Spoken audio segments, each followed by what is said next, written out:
Nous arrivons à Marseille chez Vieux-Corps pour assister à un débat extraordinaire. Au programme, nous avons Viviane Reding, vice-présidente de la Commission européenne en charge de la justice, des droits fondamentaux et de la citoyenneté. Également, Madame Christiane Taubira, qu'on ne présente plus, garde de Sceaux, ministre de la Justice. Et bien sûr, le maître de cérémonie, il y aura Monsieur Thierry Bézère, que vous verrez tout à l'heure, animant la soirée avec trois thématiques. Trois thématiques nécessiteront bien sûr des réponses, un début de réponses, parce qu'on n'aura pas tout le temps, on n'aura pas toujours des réponses convenues, adéquates. Et entendu, on n'aura pas toujours les réponses souhaitées, convenues. Donc, il y aura aussi la suite de ces débats. Donc, la question se situera sur la question de l'Europe, la crise économique, le droit des citoyens européens, la vision d'Europe en 2020, avec cette jeunesse qui voit loin, voit son avenir autrement par rapport à cette Union européenne. Et ces débats vont nous permettre de comprendre les malaises qui existent, ces malaises qu'on connaît bien. Pourquoi? C'est les gens deviennent réfractaires à la Commission européenne, à l'Union européenne. Et voilà, donc les gens vont s'interroger sur leur avenir. Un débat français et européen. C'est un débat extraordinaire dans le cadre de l'année européenne des citoyens 2013. Mesdames, Mesdemoiselles, Messieurs, bonjour, nous sommes à Marseille aujourd'hui, le 14 novembre 2013. Voilà, nous allons assister à un colloque extraordinaire organisé par la Commission européenne et également la France. Nous sommes à Marseille, comme vous voyez derrière moi, vous avez Notre-Dame de la Garde qui va nous garder aujourd'hui pour faire ces reportages. Alors, bien sûr, parlant de ces reportages, il est question aujourd'hui d'aborder le sujet sur, bien sûr, l'Europe en dialogue.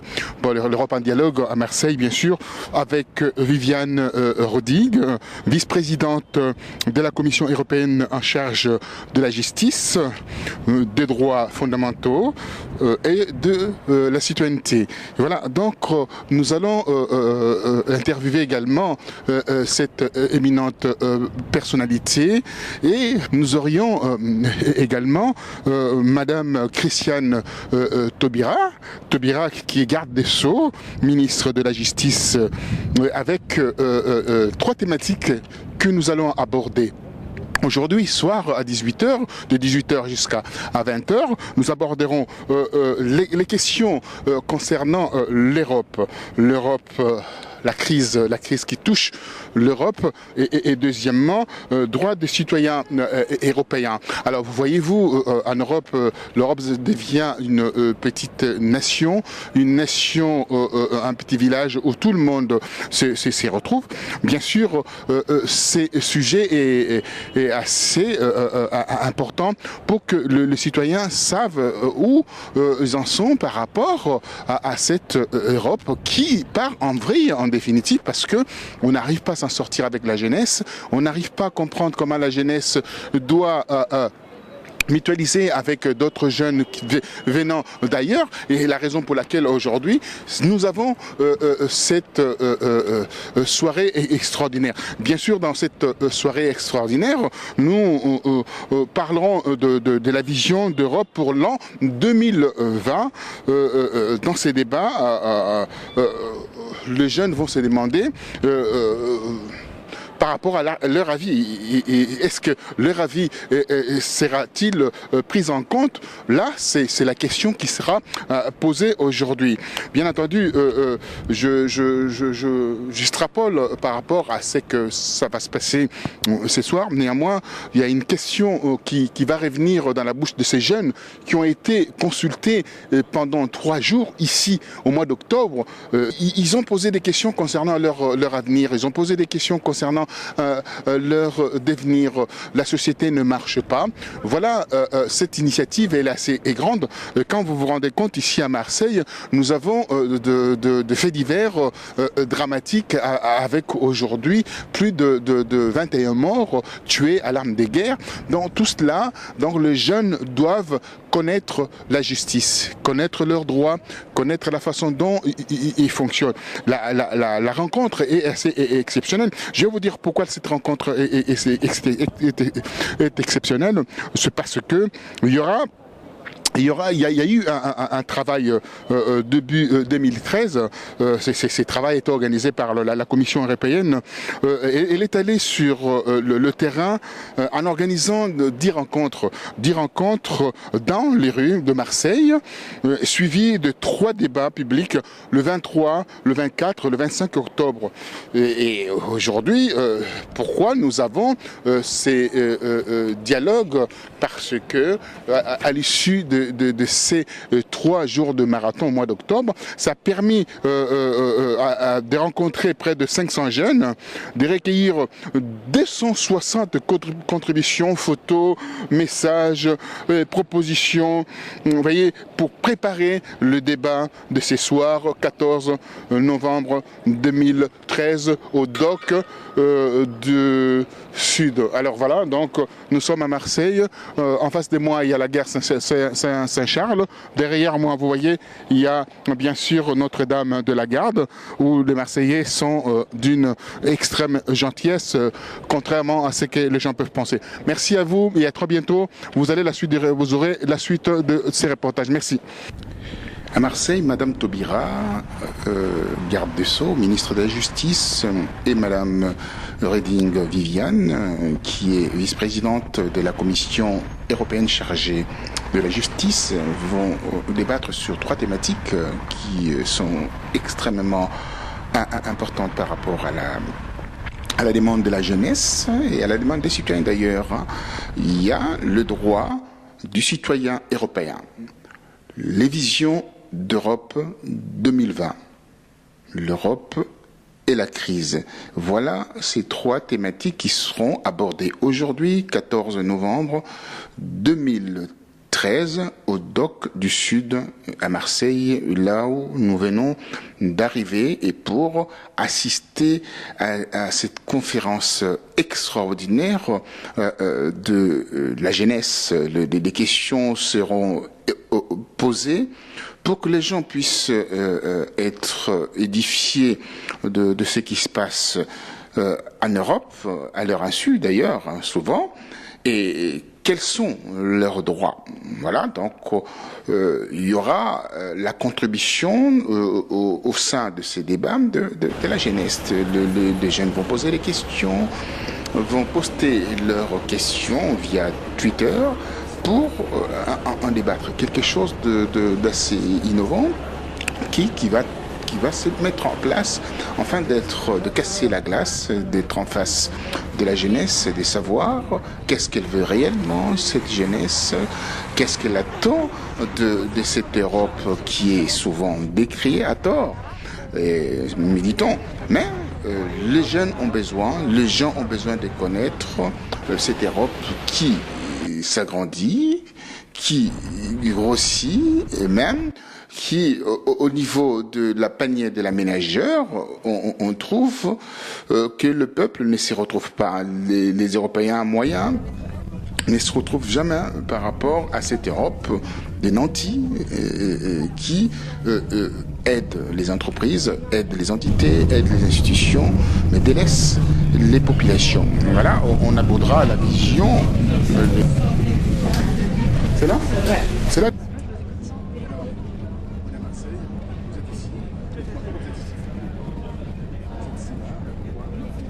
Moi, je Oui, je suis venue assister au débat politique de Madame Christine Taubira. Oui, alors vous attendez quoi par rapport à ces débats? Du changement, du renouveau et quelques explications claires aux Français. C'est une réponse. Oui, est-ce que c'est en relation avec tout ce qui se passe à Marseille, le drame, en quelque sorte, l'absence de la justice? Oui. Président de la commission et commissaire à la justice aux droits fondamentaux et à la citoyenneté, Madame Réville.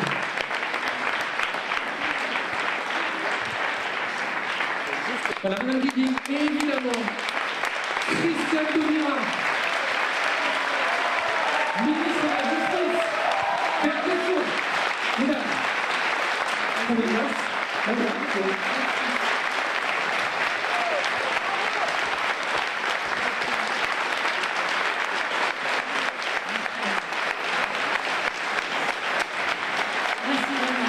Madame Taubira et Réville.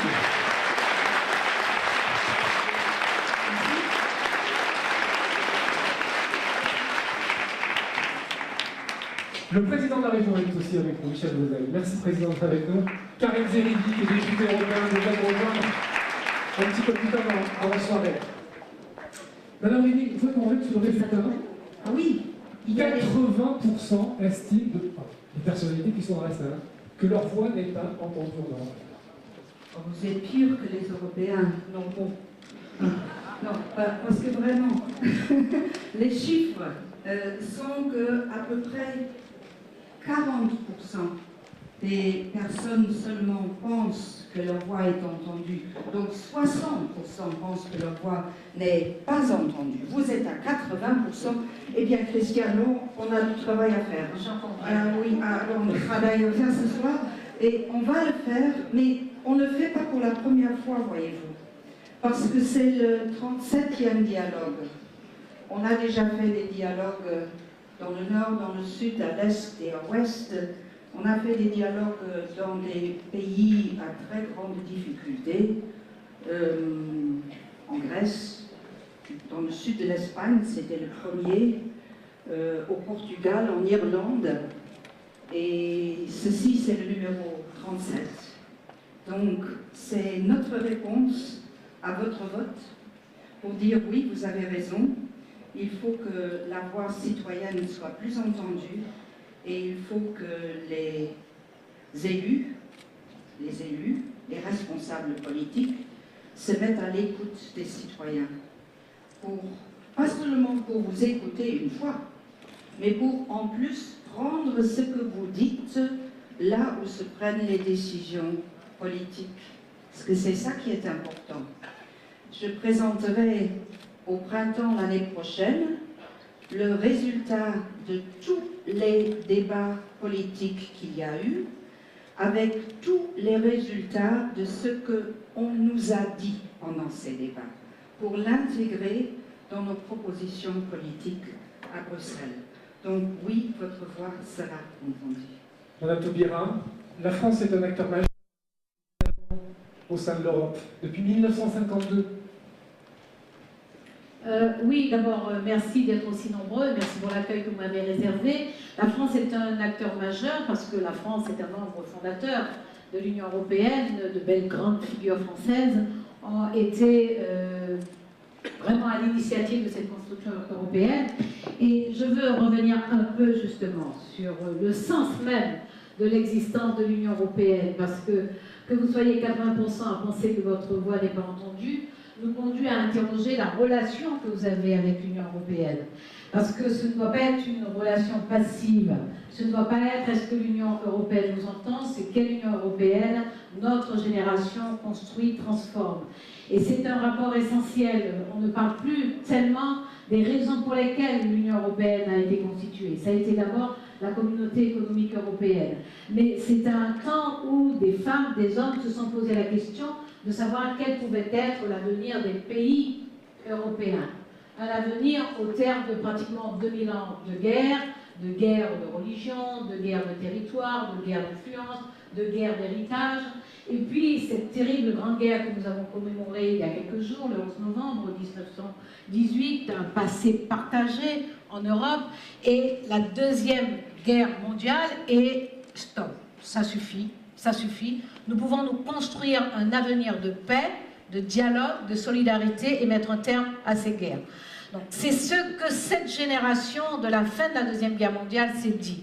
La question c'est un peu qu'est-ce que votre génération se dit aujourd'hui pour l'Union européenne. Et il nous faut replonger dans les profondeurs de son histoire pour savoir ce qu'elle a été, ce qu'elle est devenue, selon quel soubresaut elle s'est construite et pourquoi aujourd'hui, parfois elle nous inquiète, elle nous désespère, elle nous agace et nous sommes un peu indifférents au progrès extraordinaire qu'elle nous permet de faire. Mais elle n'est même pas le terme correct parce qu'en fait, nous sommes l'Union européenne. Et la France agit et intervient, la France a une influence incontestable. Je suis absolument heureuse d'être ce soir avec Viviane Reding, puisque Viviane Reding a en charge les affaires intérieures, la justice, la citoyenneté, les droits fondamentaux, les libertés fondamentales. C'est la première commissaire chargée de la justice, vice-présidente de la Commission. C'est un champ très vaste. Et dans ce champ en particulier, l'Union européenne est un moteur puissant. Et vous le savez, parce que notamment par l'intermédiaire des avocats, il y a un recours des Français aux institutions européennes qui prouve que nous savons que l'Union européenne construit un espace de liberté, de sécurité et de justice. Donc 80% à penser que votre voix n'est pas prise en compte, c'est plus que la vérité, incontestablement, parce que la France pèse, elle pèse dans l'élaboration des textes, et il n'est pas très loyal de venir vous dire c'est l'Union européenne qui impose, parce que si nous participons aux réunions, nous contribuons à l'écriture des textes, mais il faut effectivement faire en sorte que nous changions le rapport entre les citoyens et les institutions européennes. Alors évidemment, on reposera la question à la fin de la soirée, on verra si ce chiffre va évoluer. Alors je vous explique comment les choses vont se passer. 3 thématiques seront abordées ce soir. Dans un instant, la crise, puis quel droit pour les citoyens européens, enfin quelle vision d'avenir pour l'Europe. 35 minutes chacune, et on va faire le pari d'essayer de respecter les temps. Ça ne va pas être évident, mais je suis sûr qu'on va y arriver. Vous aurez, pardon ? C'est votre table, ça ? Ça peut être la vôtre, madame, je vous en prie. Non, moi, tout va bien. Vous aurez sur ces 3 sujets, évidemment, la parole, la possibilité de poser des questions, toutes les questions, bien sûr, uniquement si elles sont très courtes. Hein, parce que plus elles sont courtes, plus on aura la possibilité de faire intervenir la salle, et ça, c'est fondamental. La première thématique, allez, allons-y. Quelle réponse européenne face à la crise ? Dans la rue, vous nous avez dit il faut donner la priorité à la jeunesse, aider les plus démunis, réguler la finance, le rôle de l'euro aussi a été évoqué. Et cette photo, très dure, vous allez la voir, elle va apparaître sur l'écran, l'euro nous a tués. C'est Marc qui fait cette réflexion. C'est dur, c'est en tout cas une partie de ce que pensent les participants. Cette voix photographiée ce soir, on va l'appeler les boulegs. Il y a l'expression de la rue et les débats préparatoires, hein, je l'évoquais tout à l'heure. 150 Marseillais ont animé 3 débats préparatoires qui correspondent aux 3 thématiques de notre soirée. Et chaque groupe a désigné un ambassadeur. Et pour évoquer la crise, j'appelle Guillaume Bouy. Je voudrais quand même... J'allais vous poser la question. Oui, juste après, j'allais vous poser. Tout de suite. Allez-y. Parce que là, je dois vous dire, c'est une voix, mais 58% des Français sont d'avis que l'euro est très important. Parce que l'euro est devenu une monnaie forte, c'est la 2e monnaie d'échange dans le monde. L'euro, c'est le pouvoir que l'Europe peut exercer au niveau mondial. Si nous avions chacun nos monnaies, eh bien nous serons balayés. Il y aurait de l'inflation à n'en plus terminer, il y aurait des dévaluations les uns contre les autres. Dans ces temps de crise, si nous n'avions pas eu l'euro, l'Europe se serait écroulée. C'est grâce à l'euro que l'Europe a survécu. Voilà, la réponse à Marc a été effectuée par vous. Merci de cette précision. Alors, pour évoquer la crise, j'appelle Guillaume Bouy. Il est étudiant, Guillaume. La coordination de l'action économique était au centre des débats, illustrée par une autre photo des boulegs qui va apparaître dans un instant. Et évidemment, je vous donne la parole, cher Guillaume. Les chefs d'État doivent se mettre d'accord C'est une photo qui devra apparaître, puis si elle apparaît pas, c'est pas con, on la verra un petit peu plus tard. Voilà. Les chefs d'État doivent se mettre d'accord. Guillaume, qu'est-ce que vous vous êtes dit pendant ce débat, pendant ces rencontres entre vous? Allez, raconte-nous, dites-nous tout. Ah, le micro marche pas. Attendez. Tac. Est-ce qu'il est ouvert? Sinon, je passe le mien. Bonsoir, tout le monde m'entend? Parfait. Super. Donc, tout d'abord, je vous salue, Madame la Vice-Présidente, ainsi que Madame la Ministre de la Justice. Et je voudrais vous témoigner de l'indignation que j'ai eue suite aux propos que j'ai pu entendre et de l'indignation de l'association que je représente qui s'appelle les Jeunes Européens. Nous vous témoignons toute notre gratitude. Guillaume, Guillaume.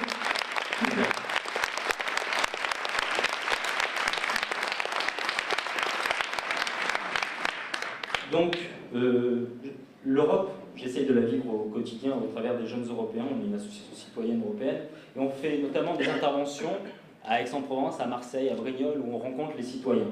Et on se confronte régulièrement à leur incompréhension de l'Union européenne. Par exemple, quand on leur pose une simple question sur l'Europe, ils nous disent « Mais pourquoi tu me parles d'Europe? L'Europe, elle ne me donne pas de boulot. » Ou « Qu'est-ce que c'est que l'euro? Dès qu'on est dans l'euro, rien ne marche plus. » Et à l'occasion d'une conférence débat qui a eu lieu à la présentation de la Commission européenne à Marseille, on a pu désigner le thème de la coordination économique, même si le thème prioritaire pour les Marseillais dans la rue, c'était la priorité donnée à la jeunesse. Alors on peut souligner 3 idées phares qui sont sorties de cette conférence. Tout d'abord, le manque de courage des États membres en matière d'harmonisation fiscale et sociale. Ensuite, qu'il fallait mettre un plan de relance économique et de lutte contre le chômage avec de grands projets, même portés par des petits groupes de pays membres pour dépasser l'approche intergouvernementale qui est trop complexe. Et troisièmement, j'avais souligné l'importance de mettre un budget propre à l'Union européenne, budget propre qui pourrait être notamment mis par une taxe sur les communications. Notamment, je crois que vous avez engendré la taxe sur le roaming à travers l'Union européenne. J'ai baissé les taxes de Voilà. 70%. Voilà. Parce que, oui, c'était un peu David contre Goliath à cette époque-là. Parce que on était punis quand on traversait une frontière. Et on devait payer des taxes très élevées en matière de roaming sur son portable. J'ai fait baisser ces taxes de 70%. C'était une question de marché intérieur. La question, Guillaume. Oui, j'arrive à la question. Donc, sur ces trois questions, je pense qu'on peut en retenir une, en synthétiser une, qui est pourquoi sommes-nous encore dans une politique d'austérité au niveau de l'Union européenne? Aujourd'hui, on se demande que le débat, s'il ne rentre pas dans le débat européen, s'il ne rentre pas dans la sphère publique, qu'il ne devient pas le sujet du peuple européen, comment est-ce qu'on va pouvoir faire que ces problèmes de coordination économique ainsi que d'austérité deviennent le débat des vraies élections européennes? Si l'Union européenne elle veut racheter la confiance de ses citoyens, elle doit pouvoir résorber cette crise de confiance. Aujourd'hui, donnez-nous de quoi avoir confiance en nos institutions, s'il vous plaît, et donnez-nous une raison d'aller voter le 25 mai 2014. J'en viens à la question, Madame la Vice-Présidente, s'il vous plaît, qui est responsable politiquement des politiques d'austérité au sein de la Commission européenne? Endossez-vous, Madame Reding, la possibilité des conséquences dramatiques de ces politiques dans les pays de l'arc méditerranéen? Faut-il redire les traumatismes qu'a connus ces peuples, mis sous tutelle par les hommes de la Troïka? Ne croyez-vous pas que le meilleur moyen de réconcilier les citoyens avec les institutions européennes soit de faire un mea culpa sur cette question? Il y avait effectivement d'autres alternatives, Madame la Vice-Présidente, à commencer par un plan... excusez-moi, c'est juste... Guillaume, je dois approfondir. la question, Guillaume, s'il te plaît. Pose la question. Madame Reding, s'il vous plaît. Qui est responsable de l'austérité? Merci, Guillaume. Au lieu de servir à payer l'éducation, la recherche, l'argent du contribuable sert à payer les intérêts sur la dette. Et plus on fait de dettes, plus la prochaine génération n'aura pas la chance de s'en sortir. Donc le plus important, c'est de baisser cette dette. C'est une responsabilité que nous avons vers la prochaine génération. Mais croyez-moi, il est beaucoup plus facile pour un politique, pour n'importe quelle politique, de donner de l'argent. De dire, vous voulez encore quelque chose, voilà de l'argent. De faire encore des dettes. C'est irresponsable. C'est la raison pour laquelle les chefs d'État et de gouvernement, tous ensemble, ont décidé de prendre des mesures nationales pour faire baisser les dettes. Chaque pays décide soi-même sur la façon avec laquelle on baisse les dettes. Et on sort la tête de l'eau. Regardez. Oui, de la crise, effectivement. Tout d'abord, je voudrais rendre hommage au courage et à la détermination politique de Mme Taubira, puisque dans cette période-là, je voudrais saluer l'exemple qu'elle est pour les responsables politiques, trop souvent démissionnaires dans la lutte pour le bien commun et l'intérêt général. Je le fais vite parce que... S'il vous plaît. Et ça ne date pas de ces derniers jours. Je pense...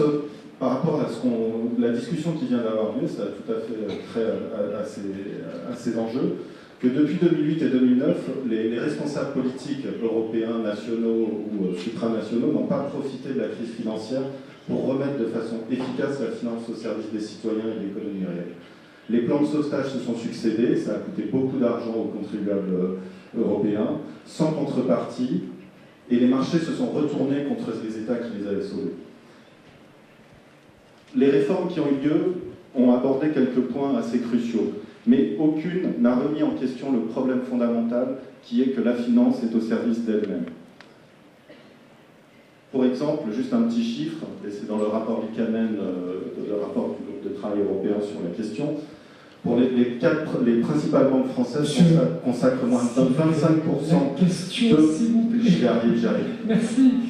Non, parce que moins de 25% de leur activité. Et moi, c'est cette question à poser dans la salle, donc c'est pour ça. Donc vous êtes le premier, c'est pour ça que je précise tout de suite. Moins de 25% des activités des banques françaises sont consacrées à l'économie réelle. Le reste, c'est des activités de marché, des activités spéculatives. Il y a actuellement un projet de réforme qui va arriver, qui se fait sous une énorme pression du lobby bancaire sur la structure des banques, séparation ou pas. Et comment faire que les responsables européens qui sont aux commandes sur cette directive et cette réglementation soient plus à l'écoute des citoyens que des lobbies bancaires qui imposent ces règles au niveau européen. Merci. Merci beaucoup. Mesdames. Je pense que j'ai déjà donné une partie de la réponse parce que j'ai dit les réformes qu'on a mises en pratique tous ensemble pour avoir une union bancaire. Et la première réforme était celle de couper ce lien un peu trop gentil entre le régulateur national et les banques sur son territoire. Donc à l'avenir, les banques ne pourront plus faire des actions telles, des spéculations telles que l'argent sera perdu et ils devront être refinancés par l'État. Au niveau parlementaire. Mais la question qui se pose, effectivement, est quel est le rôle des organismes financiers et qu'est-ce qu'on tolère, quel est le poids du pouvoir politique sur cet univers financier, sur cette puissance financière qui est une puissance en tant que telle. C'est une vraie interrogation. Cela suppose un certain nombre de dispositions. Il y en a qu'on a réussi à inscrire dans la loi. Je pense personnellement qu'on aurait pu et dû aller plus loin, mais je répète, les textes de loi sont des compromis. Il y a la question effectivement de savoir comment les disponibilités financières peuvent être injectées dans l'économie et dans l'économie réelle plutôt que dans la spéculation. Ça, c'est une vraie question et c'est ça. Si j'ai bien compris la question, vous voulez dire que Mario Draghi, le responsable de la Banque Centrale Européenne, était chez Goldman Sachs avant. C'est ça que vous voulez dire. Alors, quelle était la mesure anti-crise la plus efficace et la moins chère du dernier centenaire? Vous savez? Mais je vais vous dire. C'était en été, lorsque Mario Draghi a dit très clairement au nom de la Banque Centrale Européenne, je ferai tout, écoutez-moi, tout ce qu'il faut pour que l'euro reste une monnaie stable. Cette phrase-là avait une valeur de milliards. Depuis, personne n'attaque plus l'euro. Merci, Monsieur Draghi. Traîne et n'apporte pas une visibilité dont le résultat se trouve à 80% qui ne sont pas d'accord avec ce que l'Europe fait. Ma question est la suivante. Comment voulez-vous que nous acceptions un euro qui vaut aujourd'hui 1,38 € pour les exportations, pour les importations. C'est impossible. Il n'y a pas de commerce international qui puisse permettre à nos pays européens qui fabriquent, qui produisent, d'exporter dans des conditions qui soient valables publiques. C'est bon. On a compris la question, Madame Reddy va vous répondre. Oui, j'avais répondu à une question concernant le président de la Banque centrale qui, je trouve, fait un travail formidable. Le président de la Banque centrale a été nommé par les gouvernements de la zone euro. Donc il n'a pas été nommé par une banque, il a été nommé politiquement par les 17. Maintenant, la question, vous dites l'euro est une monnaie trop forte. Eh bien, lorsque l'euro a été créé, quelles étaient les discussions? Tout d'abord, l'euro va devenir une monnaie tellement faible qu'elle va faire s'écrouler toute l'économie de l'Europe. Et ensuite, on disait, l'euro ne va pas survivre, il va s'écrouler. Résultat, aujourd'hui, l'euro est une monnaie forte, c'est une monnaie mondiale, c'est la deuxième monnaie de réserve au niveau mondial, et c'est l'euro qui fait que l'Europe a son mot à dire au niveau international. Maintenant, un euro fort aussi, une des choses, les Allemands par exemple, ne voulaient pas de l'euro, ils disaient l'euro va faire monter l'inflation. Qu'est-ce qu'on a vu? L'inflation est au plus bas historiquement parlant. Donc l'euro a bien fait baisser l'inflation. L'inflation, on l'avait avec les monnaies nationales. Tout ça, vous pouvez voir les chiffres. Troisièmement, un euro fort veut dire que l'exportation n'est pas si facile. Mais ça veut dire aussi que l'importation des produits premiers, l'importation aussi, et c'est très important, de l'énergie, est beaucoup moins chère avec un euro fort qu'avec un euro faible. Donc il y a toujours les deux parties qu'il faudra voir, et c'est un débat entre économistes. Moi, je peux vous dire une chose, je suis très tranquillisée de voir que nous avons un euro stable en tant que monnaie de l'Europe. Parce que ça stabilise notre Europe face à tous ceux qui voudraient déstabiliser notre Europe. Et il y en a beaucoup dans le monde. Allez, dernière question. Évidemment, il y a beaucoup de questions, mais on ne pourra pas donner la question à toute la salle. Donc... Bonjour à tous.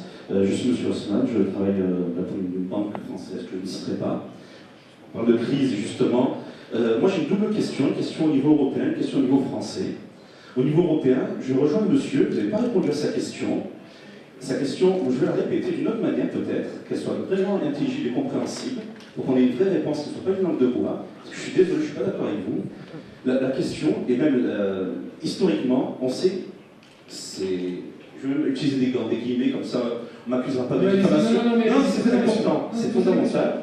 Cette crise que nous traversons en Europe, et que nous payons tous ici dans cette salle, pas vous mais nous, on la doit à Goldman Sachs, qui est présumé coupable, je viens de présumer parce que sinon on va me tomber dessus, et le gouvernement grec. Donc c'est pas les Grecs, c'est le gouvernement grec et Goldman Sachs. Ni les uns ni les autres n'ont été sanctionnés ou poursuivis en justice par l'Union européenne. Goldman Sachs c'est une banque américaine, on n'avait rien à faire de Goldman Sachs.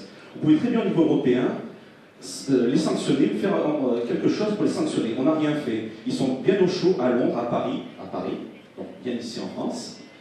Mario Draghi a une position en Europe. Non, mais c'est très important. Posez des questions.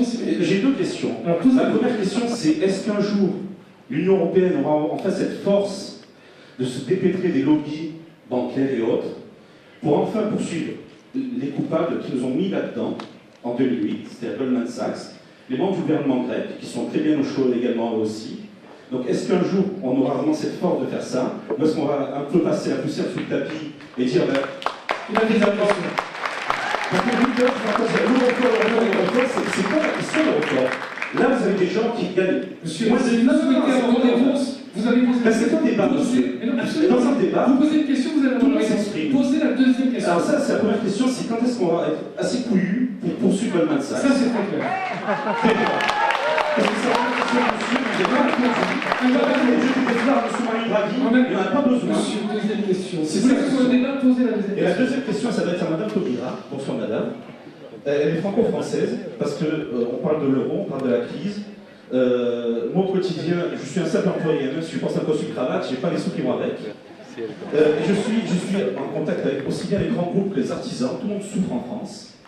Les artisans n'en peuvent plus, ils font appel à nos banques. Parce qu'on peut passer les petites banques pour des voyous, etc. Ce n'est pas vrai. Tout le monde est dans le même bateau, tout le monde est dans la même galère, tout le monde souffre. Non mais c'est un débat ou c'est pas un débat? Oui, mais c'est un débat. Mais justement, c'est un débat. Posez très rapidement votre question. Nous aussi, on en doit parler. Donc tout le monde souffre. Vous appartenez au gouvernement de M. François Hollande, président de la République. Il nous avait annoncé avant les élections que le changement c'était maintenant. Ça fait 2 ans que le maintenant c'est des points de suspension. J'ai envie de vous demander, mais vraiment au nom de tous les Français qui pensent comme moi, il y en a qui ne peuvent pas penser comme moi, c'est leur droit. Quand vous croiserez la prochaine fois François Hollande, le président de la République, dans un couloir, s'il vous plaît, demandez-lui enfin d'avoir dans le pantalon les couilles, de changer, de prendre des dispositions fiscales, sociales, qui nous avaient promis. Parce que depuis tout à l'heure... Vous avez posé vos 2 questions. Non, mais c'est depuis tout à l'heure, on parle de l'europhone. J'entends bien. Les 2 questions étaient très claires. Je promets après, je ne dis plus rien. J'étais gentil. Non, mais vous êtes trop long là. Vous pénalisez le reste de la salle. Parce qu'on entend toujours la même chose à la télévision, à la radio, dans la presse, on dit la même chose. Tombons les masques ce soir, madame. Allez. Le changement, c'est quand exactement? Voilà, très bien. Merci. Et monsieur, la même chose. Sur l'euro, l'euro, je réponds juste à madame, l'euro, c'est juste un instrument. L'euro, c'est la monnaie. J'entends bien, on avait compris. Merci. On ne parle pas des Européens. Merci, monsieur. Merci. Madame Taubira, après Madame Rémy.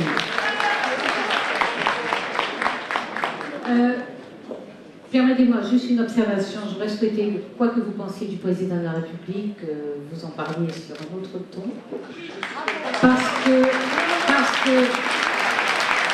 simplement, je pense qu'en général, les institutions sont en danger, et lorsqu'elles sont en danger, c'est la démocratie elle-même qui est fragilisée. Donc, on peut émettre des critiques extrêmement rudes. On peut avoir un mécontentement profond et légitime. Mais si nous faisons chacun l'effort de traiter les institutions avec le respect qu'elles méritent, on rendra service non pas à ceux qui occupent les responsabilités à un moment donné, mais aux institutions et donc à la démocratie. Cette observation est en fait. Je crois qu'il faut effectivement affronter les problèmes. Il est toujours très gênant, en tout cas pour moi, il est toujours très gênant de parler d'une personne en son absence. Parce que mon éthique m'oblige à considérer que lorsque je dis quelque chose sur une personne, elle doit avoir la possibilité de s'exprimer. Donc je vais éviter de dire Monsieur Mario Draghi. Je vais dire que d'une façon générale, il y a un risque, dans la question, dans l'observation que vous faites, il y a un risque réel, c'est que effectivement, au niveau des institutions nationales ou européennes, la recherche d'expertise conduit parfois à solliciter les services de personnes qui ont accumulé un savoir sur une question et dont on peut interroger effectivement l'action qu'ils ont pu mener. Je ne fais pas, moi, de jugement public en l'absence en plus des personnes concernées. Donc je ne juge pas l'action qu'a conduite M. Draghi. Le fait est, et c'est là où Mme Reding a raison, le fait est que les résultats de sa politique ont conduit à stabiliser l'euro. Mais là où je vais plus loin, et je crois que j'y vais avec vous, c'est que oui, l'euro fort est une sécurité pour l'activité économique européenne, pour une partie de l'activité économique européenne, mais ça ne peut pas être une fin en soi. Ça ne peut pas être un objectif, ça ne peut pas être une finalité d'avoir un euro fort. D'abord parce que, comme disait Mme Reding tout à l'heure, il y a l'endroit et le revers d'une monnaie forte. Pour l'instant, évidemment, pour ce qui concerne notamment les importations, pour ce qui concerne le poids relatif de l'Europe dans le monde, il est certain que l'euro fort a situé l'Union européenne à une position, par rapport au dollar notamment, une position plus importante que si nous étions encore dans la myriade de devises nationales en Europe. Donc ça, c'est absolument incontestable. Simplement, la difficulté vient du fait qu'on a fait l'euro, on a construit une politique monétaire, et on a fait comme si le summum de la souveraineté, c'était la politique monétaire. Alors que le summum de la souveraineté, c'est la politique économique, c'est la politique budgétaire, et la politique monétaire doit être au service des orientations définies par la politique économique et par la politique budgétaire. La difficulté, c'est qu'on a construit l'Europe telle qu'on l'a construite. On l'a construit d'abord sur un projet économique parce que ça semblait effectivement beaucoup plus simple à imaginer qu'un projet politique. On a avancé plus fortement, plus résolument et plus efficacement, effectivement, sur ces terrains-là. Objectivement, il a été quand même plus facile de construire la monnaie unique, de l'armer, de la vertébrer, que de s'entendre, d'avoir le courage de monter, de mettre en place un dispositif disons les choses, y compris les gros mots, un fédéralisme politique qui aurait permis qu'il y ait une politique économique européenne. Pour l'instant, il y a des politiques économiques nationales qui essaient de s'articuler. Donc oui, l'euro fort a rendu des services, l'euro fort pénalise aussi, parce qu'on perd de la compétitivité avec une devise aussi forte, mais si on fait la balance des choses, on se rend compte que ça donne à l'Europe un poids relatif sur le plan économique, qu'elle ne peut plus avoir du seul fait de son poids démographique, du seul fait de sa puissance économique, du seul fait de ce qu'elle est en fait, parce qu'elle a été pendant très longtemps à la pointe du monde, une locomotive du monde, et qu'elle l'est beaucoup moins. Mais voilà, je crois que le sujet, c'est vraiment ça. Donc, les résultats sont là, et de ce point de vue, faites crédit à Mme Reding de ce qu'elle dit. Les résultats sont là. Il y a eu une politique ingénieuse qui a permis de stabiliser l'euro. Parlant de l'immigration, nous voyons souvent, nous avons eu affaire aux drames humains sur les côtes européennes, qui sont encore dans les mémoires de tout le monde. Que fait réellement la Commission européenne quand les aides apportées en Afrique, le plus souvent, sont détournées et font l'objet de corruption de la part des instances dirigeantes africaines et qui, par ailleurs, viennent acheter des propriétés en Europe, des propriétés privées en Europe, et que l'Europe participe et regarde sans réagir quand d'autres peuples meurent et sont obligés de venir par pirogue entière sur les côtes européennes. Alors, quelle est la vraie solution pour vraiment que les aides soient utiles et soient vraiment utilisées de façon juste et efficace? Merci Béatrice.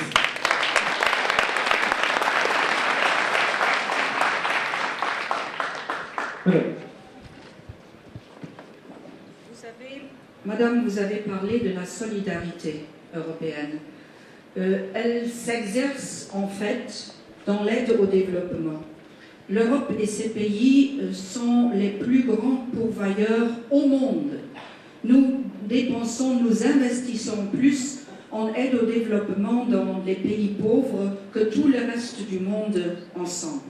Donc je pense que ça c'est un bon point pour l'Europe, et la plupart des pays européens essayent, même en temps de crise, de ne pas baisser leur participation à cette aide au développement. Et d'ailleurs aussi, quand il y a des crises comme celle maintenant en Asie, eh bien c'est la coordination européenne qui est la première sur place. Peut-être on n'en parle pas assez, mais on fait vraiment. Maintenant, votre question dit pourquoi vous ne contrôlez pas mieux ce qui se fait avec cet argent-là. Nous aidons aussi ces pays-là à construire une démocratie, parce que nous ne pouvons pas contrôler pour les peuples dans ces démocraties, malheureusement. Notre aide au développement n'est pas seulement dirigée vers avoir de l'eau propre, elle est aussi dirigée vers avoir de l'éducation pour les enfants, pour qu'ils puissent, de leur propre force demain, aider à la construction des démocraties. Et puis la deuxième partie de la question est bien sûr ce que nous avons vu cet été et déjà bien avant, les gens affamés qui ont comme seul but dans la vie d'arriver dans la terre promise, en Europe.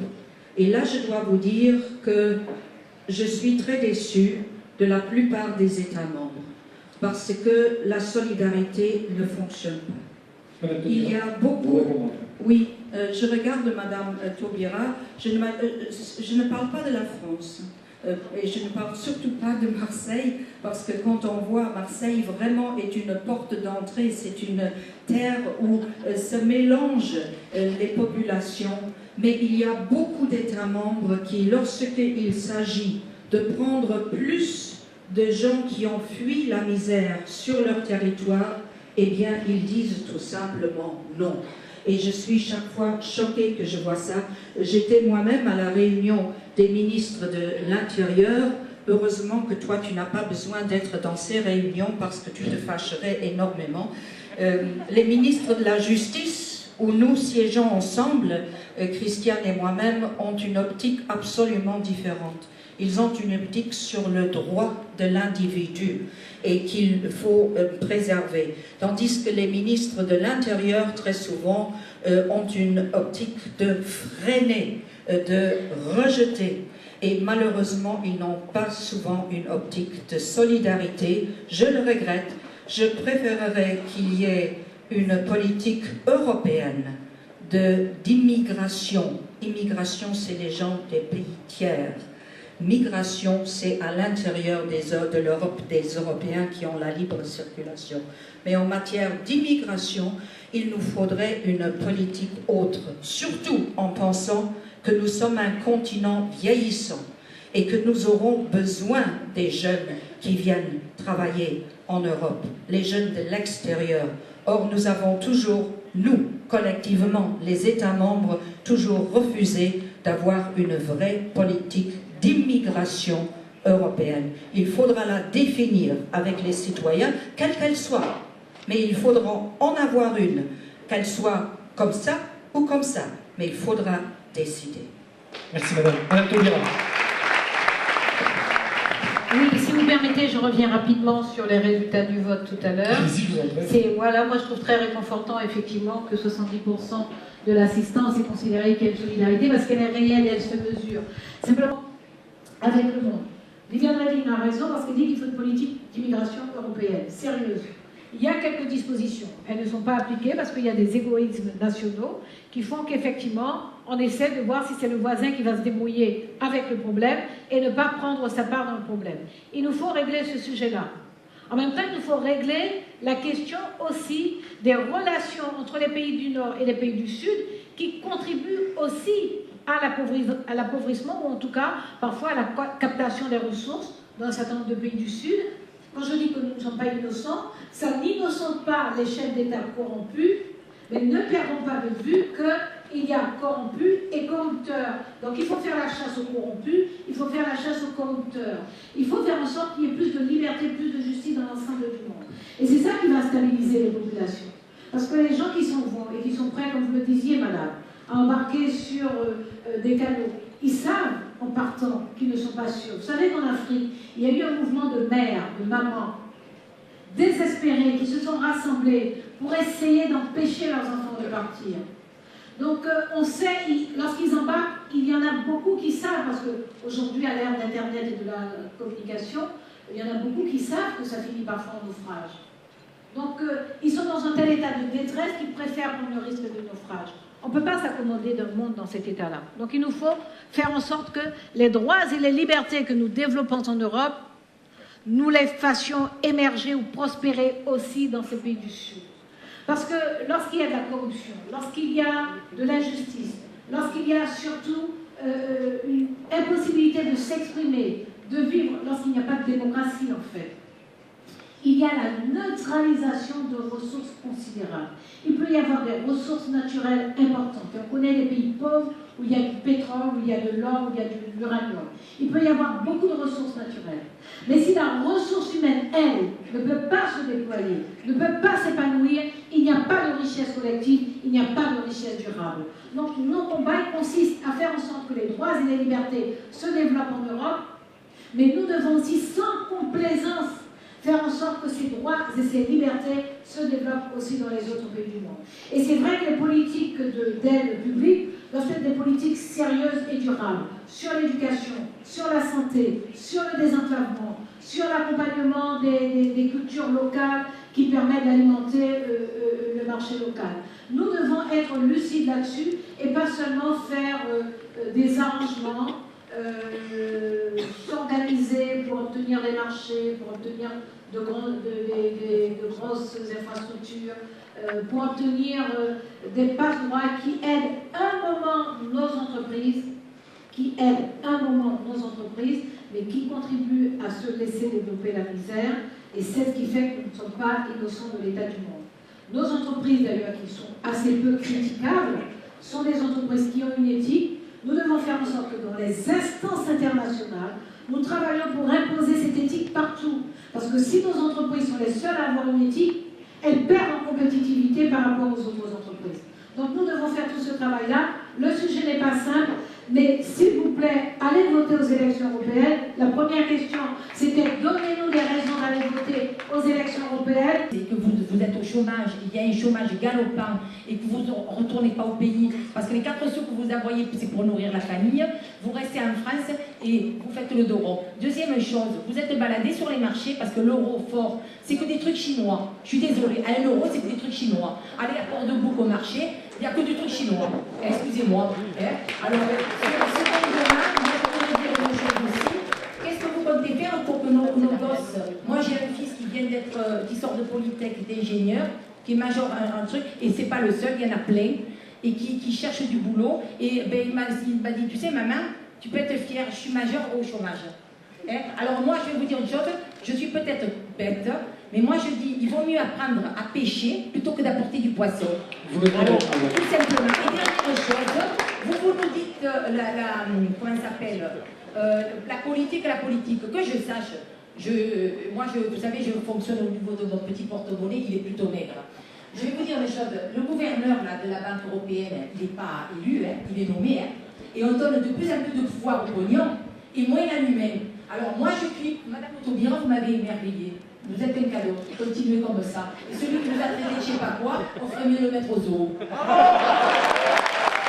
Madame Sylvia Paget.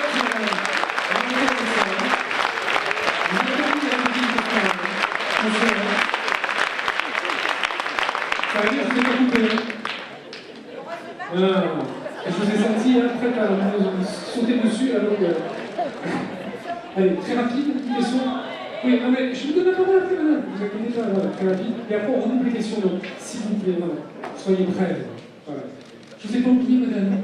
Passer ces limites. Et si nous n'aidons pas des pays comme la Jordanie pour s'en sortir avec la solidarité qu'elle fait, eh bien la Jordanie risque d'éclater.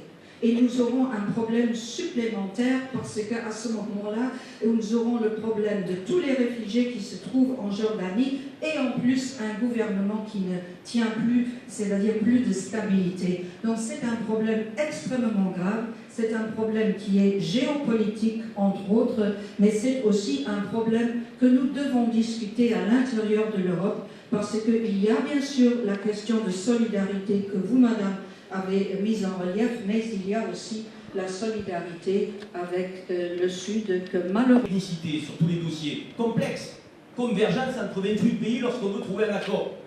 C'est pas comme si on fait une loi sur le territoire national.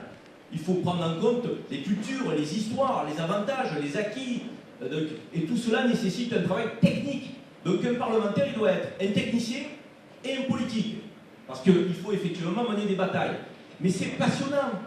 Et j'ai envie de vous dire une chose, moi, en tant qu'Européen convaincu, je ne suis pas satisfait de l'Europe qui fonctionne aujourd'hui. Je ne suis pas satisfait parce que je trouve qu'elle a des écueils. Mais ne pas être satisfait, c'est une chose. Refuser l'Europe, c'en est une autre. Moi, je vous invite, parce que je ne vais pas prendre la parole longtemps, à ne pas tomber dans les pièges qu'on vous tend. L'Europe, c'est notre avenir. Mais c'est notre avenir si on s'y intéresse, si on y participe, si on prend sa part, si on dit qu'on n'est pas content. Et si on veut inverser la tendance aujourd'hui, moi je ne suis pas content de la directive détachement des salariés, qui crée du dumping social dans notre pays. Je ne suis pas content parce que j'aimerais un pacte PME, TPE, artisans, commerçants européens, parce que ce sont les tissus économiques de nos territoires. Je ne suis pas satisfait parce qu'il a fallu se battre pour le programme d'aide aux plus démunis. Alors qu'on sait qu'il y a de plus en plus de pauvreté, ça aurait dû être une évidence. La Commission s'est battue, les parlementaires se sont battus, et nous avons effectivement maintenu le programme d'aide aux plus démunis. alors qu'on voulait effectivement le baisser. Il y a des batailles à mener, nous devons les mener ensemble. Il faut que les citoyens s'intéressent à l'Europe. Ce n'est pas quelque chose d'abstrait, ce sont des femmes et des hommes. Et il faut aussi qu'il y ait peut-être un peu plus de relations. Johan nous dit une Europe avec des droits sociaux égaux dans tous les États membres, c'est pour quand? Et simplement pour finir une petite mention, on a reçu un tweet qui nous dit « Dans ce débat, on oublie les Roms ». Mesdames, question importante, les Roms. Oui, je laisse Christiane parler des Roms. Les parlementaires eurosceptiques sont forcément passifs. Ils peuvent être très critiques, ça peut plaire, ça peut réconforter, mais c'est forcément passif, ça n'agit pas, ça ne transforme pas. Or, il faut la faire évoluer, il faut la faire progresser. L'Europe est une très belle idée. C'est une très belle idée qui reste contemporaine. Dans le monde dans lequel nous vivons, l'idée européenne reste une belle idée. Pas seulement parce que l'Europe a un grand passé, pas parce que l'Europe c'est une réalité extrêmement diverse. Diversité de territoire, diversité de langue, diversité de culture, diversité d'art, d'expression artistique de toutes sortes, diversité de connaissances scientifiques, diversité de politique. Et puis l'Europe surtout a tiré enseignement de ces expériences douloureuses. Elle a tiré enseignement de ces expériences douloureuses. Elle a construit un cadre institutionnel, juridique et judiciaire qui traduit les enseignements qu'elle a tirés, y compris de ces expériences douloureuses. Et elle allait plus loin, elle s'impose des règles à elle et elle respecte ces règles-là. Et cette Europe-là, nous pouvons lui donner un nouvel élan. Et c'est pour ça que ce sont des Européens convaincus, avec un niveau d'exigence élevé, qui disent, comme le disait d'ailleurs tout à l'heure Karen Zeribi, nous tenons à l'Europe même si nous avons des mécontentements. Nous savons que nous avons des progrès à faire, mais nous savons effectivement que cette belle idée du XXe siècle reste une idée contemporaine et vous pouvez le faire. En vous écoutant ce soir, je pensais à René Char, mais pardon, j'aime beaucoup René Char, il m'accompagne beaucoup la nuit, et il avait une très belle phrase qui disait que le réel désaltère parfois l'espérance. Voilà pourquoi, contre toute attente, l'espérance survit. Après vous avoir entendu ce soir, je crois que pour l'Europe, l'espérance survit.